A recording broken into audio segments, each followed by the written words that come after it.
keeruline see võistlus täna oli? Sest mõttes tänane Raassilla päev oli väga huvitav, et algus oli just siuke kuiv, siis oli hea autot testida ja sai võimete piiri sõita, et Raassillal tuleb siuke asfaldi peal üsna ettevaatlik olla, kui liiga palju annad, siis sabaots läheb suht lihtsalt ära ja võib kergesti spinni teha.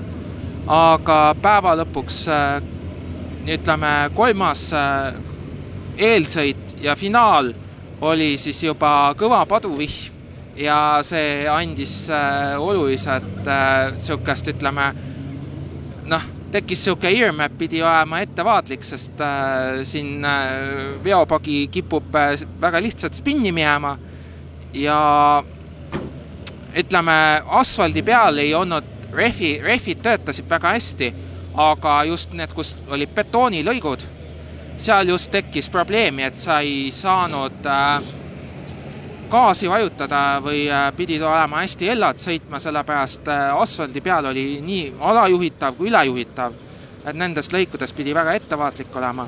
Aga üldmulje auto sõitis väga hästi ja juhitavus oli väga hea ja ise jäin väga rahule päevaga ja samuti tänan ka toetajaid, kes kõik aitasid ka panustada natuke ehitamisele ja olen väga uhke nende üle ja oma meeskonna üle ka väga uhke. Ei, päev algas ärevilt, et kohe esimese stardi tegin vale stardi, et anti 2 jokkerit, aga siis oli võistlusasart üleval ja siis vaatasin, et selle 2 jokkeriga peaks ka ju saama startida väga hästi, et ja sõita ja saigi sõita, tegin 2 jokkerit ja kõik olin esimene. Teises sõidus olin ees startisin ja siis oli juba rada oli selge ja rada oli kuiv ja kiire ja siis sai kohe, et eest ära sõita ja kedagi ma peeglist ei näinudki. Nad teed kõik nii maha. Kolmas sõit oli siis ka veel oli kuiv rada, aga kohe hakkas sadama. Jõudsime ees rehvid ära vahetada, tagumise rehvi ei vahetanud, vaatasime, et äkki veel nii kõvasti ei saja.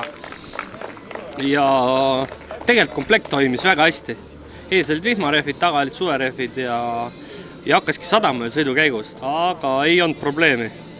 Ei saanud täpselt aru, kas Bruun on jokkeris käinud või ei ole, aga siis tõstsin, hoidsin tempot peale ja sain aru, et ta ei olegi jokkeris käinud, et lõpus käisime koos jokkeris ja nii ta seal taga oli ja ikka mitu sekundit ees olin. Aga finaalis, et ma ei tea, mis oli, start oli ikka super, aga läksime taga rehve vahetama. Siis öelda, et taganttarkus on äkki see, et ei oleks pidanud vahetama, oleks pidanud ka nende samadega edasi sõitma. Aga Brunoga olime sama kiired ja siis kord käis tema jokkeris ja siis käisin mina jokkeris ja jokkerist väljast tulles ei jätnud ta mulle kurvis ruumi. Ja siis ikka sai täis hooga sellesse betoonpaneeli sisse kütetud. Auto suri välja, vaatasin algus küll, et mats oli päris kõva.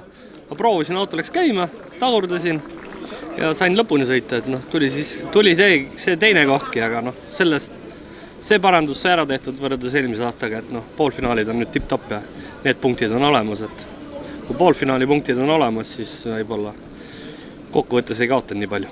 See teine koht on nüüd karjääri parim koht? No minu esimene poodium selle autoga nii-öelda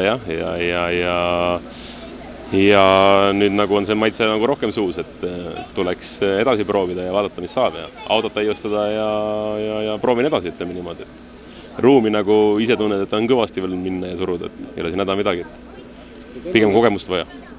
Tänane päev oli päris keeruline selles mõttes, et algas ta sellise kuiva ja kuumaga ja lõttes vihmasajus, et kui keeruline nagu sõitja vaatas.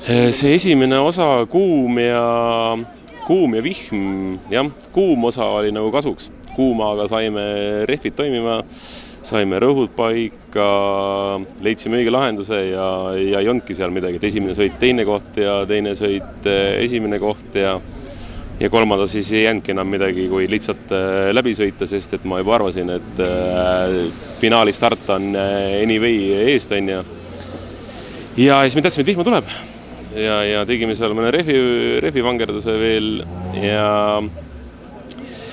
aga see nüüd lõpus läks nii libedaks, et ei kannatanud enam ja ma küll sain seda sõitu juhtima, aga maksis nagu selle esikoha praegu see, et ma arvasin, et lätlane oli katkestanud, sest ma ei näinud teda, lihtsalt peeglist aknad udused ja ma võtsin nagu maha ja mõtlesin, et siin Toimega ja Jõesaarega pole mõtet nagu võidu sõita, et ma lasen lihtsalt lõpuni ära ja tegin siin 2 ringi enne lõppu oma jokkeri veel ja mõtlesin, et ruumi on, aga siis järsku olime seal viimases kurgis kägaras koos kõik ja lihtsalt ei näinud, sest märg oli auto ja midagi teha ei ole.